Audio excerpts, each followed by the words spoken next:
राष्ट्रवादी कांग्रेस शरद पवार गुट के प्रदेश सचिव पद पर अमरावती शहर जिलाध्यक्ष प्राध्यापक डॉक्टर हेमंत देशमुख की नियुक्ति की गई है। उन्हें इस आशय का नियुक्ति पत्र पूर्व मंत्री अनिल देशमुख ने स्थानीय विश्राम गृह में आयोजित बैठक में सौंपा और पार्टी का संगठन संपूर्ण राज्य में अधिक सक्षम तथा प्रभावी करने की दृष्टि से ये नियुक्ति बहुत ही महत्वपूर्ण है, ऐसी राय व्यक्त की। डॉक्टर हेमंत देशमुख ने शहर जिलाध्यक्ष के तौर पर कार्य करते हुए पार्टी संगठन को मजबूत करना, नए कार्यकर्ताओं को पार्टी से जोड़ना, विभिन्न सामाजिक तथा राजकीय प्रश्नों पर प्रभावी भूमिका व्यक्त करना, साथ ही पार्टी के विचारों को जन सामान्यों तक पहुंचाने का लगातार प्रयास करने का उल्लेखनीय कार्य किया है। उनकी इन कार्यों की दखल लेकर पार्टी के प्रदेशाध्यक्ष शशिकांत देशमुख ने उनकी प्रदेश सचिव पद पर नियुक्ति किए जाने की घोषणा की है और इस संदर्भ में अधिकृत नियुक्ति पत्र जारी किया गया है। ये नियुक्ति पत्र वरिष्ठ नेता पूर्व मंत्री अनिल देशमुख के हाथों पार्टी के वरिष्ठ पदाधिकारियों की उपस्थिति में उन्हें प्रदान किया गया। बैठक में पूर्व मंत्री अनिल देशमुख ने बताया कि डॉक्टर हेमंत देशमुख ने अमरावती शहर में पार्टी संगठन को निर्माण करने के लिए लगातार प्रयास किए हैं। उनके नेतृत्व गुणों का, संगठन कौशल का तथा कार्यकर्ताओं के साथ रहने वाले समन्वय का लाभ अब संपूर्ण राज्य की पार्टी संगठन को मिलने वाला है। इसलिए प्रदेश सचिव के तौर पर उन्हें सौंपी गई जिम्मेदारी पार्टी के लिए निश्चित ही मौलिक साबित होगी, ऐसा विश्वास उन्होंने व्यक्त किया। विश्राम गृह में संपन्न हुई बैठक में पूर्व मंत्री अनिल देशमुख सहित हर्षवर्धन देशमुख, शरद तसरे, गणेश रॉय, अनिल जलमकर, रमेश बंग, भास्कर ठाकरे, राजीव जामठे उपस्थित थे। त्यांना चांगल्या पद्धतीची कारकीर्द चांगल्या यशस्वी व्हावी, आपला पक्ष चांगल्या पद्धतीनं शहरामध्ये मजबूत व्हावा यासाठी अध्यक्ष नेतृत्व आलं ते पण सर्वांचं सहकार्य सुद्धा अतिशय त्यांना अपेक्षित आहे आणि ते चांगल्या पद्धतीचं सहकार्य डॉक्टर जामठे साहेबांना आपण सर्व द्याल अशा प्रकारची आपल्या ठिकाणी सर्वांना विनंती करतो आणि परत त्यांचं इथे मनपूर्वक अभिनंदन करतो। इथे अनेक प्रश्न काही मंडळी इथे मांडले। आपण सर्व शेतकरी आहोत। शेतकऱ्यांच्या कर्जमाफीच्या बाबतीत पहिले सरकारने काय जाहीर केलं होतं 15-20 महिन्याभरापूर्वी आपल्याला कल्पना आहे। 1 महिन्यापूर्वी सरकारने शेतकऱ्यांच्यासाठी कर्जमाफीची योजना जाहीर केली, त्यावेळी त्याच्यामध्ये अनेक त्रुटी होत्या। 2019ला ज्यांना कर्ज मिळालं त्यांना एक त्रुटी होत्या, त्याच्यासाठी रोहित पवार यांनी पुढाकार घेतला। तिथे औरंगाबादला मोठं आंदोलन केलं। त्याच्यामध्ये सुप्रियाताई सुळे होत्या, शशिकांत शिंदे होते, मी होतो, अनेक आपल्या राष्ट्रवादी काँग्रेसचे नेते मंडळींनी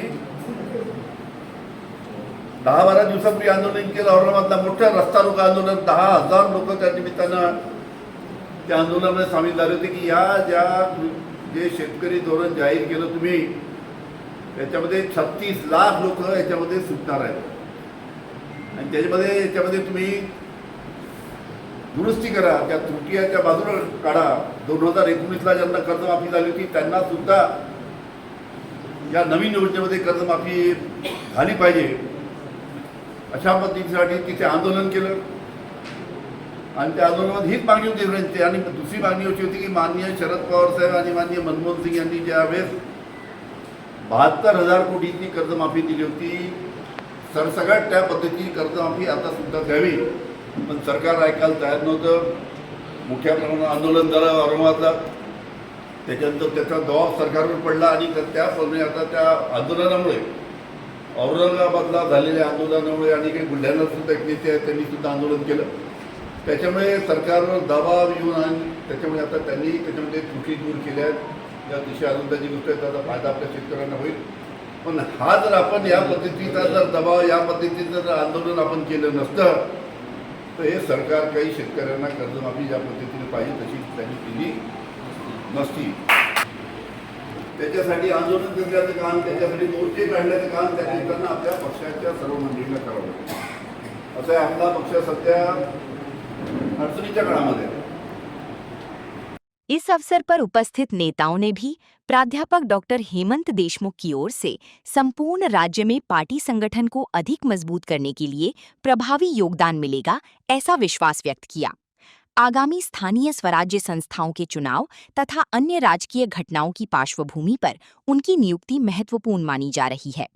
इस नियुक्ति के प्रति प्राध्यापक डॉक्टर हेमंत देशमुख ने पार्टी के राष्ट्रीय अध्यक्ष शरद पवार, प्रदेशाध्यक्ष शशिकांत शिंदे, वरिष्ठ नेता अनिल देशमुख सहित पार्टी के ज्येष्ठ नेतृत्व का आभार व्यक्त करते हुए उन्होंने भरोसा दिलाया कि पार्टी द्वारा दर्शाया गया विश्वास को सार्थक साबित कर संपूर्ण राज्य में संगठन को अधिक मजबूत करने के लिए ईमानदारी से तथा पूरी क्षमता के साथ कार्य करेंगे।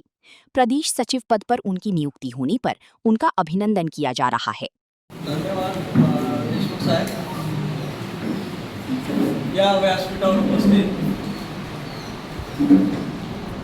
सर्वप्रथम मी त्यांना खरा योद्धा म्हणेन की पडतीच्या काळात सुद्धा त्यांनी पाठ दाखवली नाही असे आमचे अनिल दादा देशमुख साहेब। त्यानंतर आमचे सर्वप्रथम आपण पक्षाने आणि आपण मला संधी दिली काम करायची म्हणून मी तुमचा अत्यंत आभारी आहे। कारण अध्यक्ष म्हणून काम करताना बऱ्याचशा अडचणी येतात, पण बऱ्याच लोकांचा गैरसमजही होतात। पण मी तिथे मला जो अनुभव आला त्याबद्दल बोलतो। एकोप्याने हा काम केल्याशिवाय पक्ष वाढत नाही। मी बऱ्याच जणांची वाट पाहिली, विचारलं सुद्धा, उत्स्फूर्त झाले, ज्यांना यायचं असेल ते या। आणि मी ज्यावेळेस सूत्र हाती धरली त्यावेळेस आपला पक्ष पूर्ण रिकामा झाला होता। म्हणजे पक्षामध्ये फूट झाली होती, पक्षात यायलाही कोणी तयार नव्हतं। तरी पण आपण उभं राहायचा प्रयत्न केला आपल्या सर्वांच्या माध्यमातून।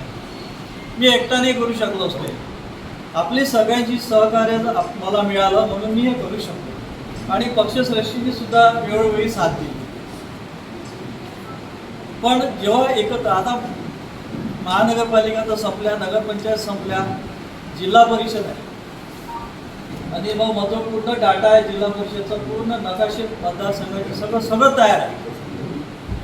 पण एकोप्याने तात्विक मतभेद असतात, घरातच वादविवाद असतात, सगळं मान्य मला। पण जेव्हा ज्याची तिकीट डिक्लेअर होते, तिकीट मिळेपर्यंत वादविवाद मला मान्य आहे।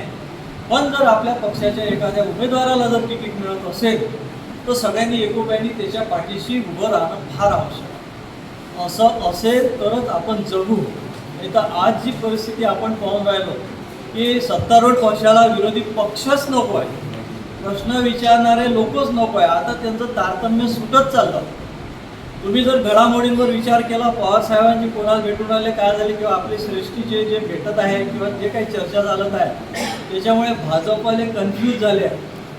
त्याला लक्षात नेऊन आले काय करणार आणि काय नाही। तुम्हाला मी निश्चितपणे सगळ्यांच्या समोर आज सांगतो की या 2 ते 3 महिन्यात खूप मोठ्या घडामोडी आहेत, खूप मोठ्या घडामोडी आहेत। म्हणून तुम्ही पक्ष निष्ठेने एकत्र राहून काम करा, एवढीच माझी कळकळीची विनंती आहे। आणि मतभेद विसरा आणि काही एकमेकांचे पाय ओढण्यामुळे कधी मोठा होतो असं नाही, मग ते आपण डबक्यातच पोहत राहतो। आणि तुम्ही जर काम करत राहिले बरोबर कोणी ना कोणी तुमची दखल घेते आणि तुम्हाला वरती उचलतं। मी माझं काम प्रामाणिकपणे करायचा प्रयत्न केला, आपण सगळ्यांनी साथ दिली, जास्त घेणार नाही। आणि मला प्रदेशवर नियुक्ती केली त्याबद्दल मी सर्वांचा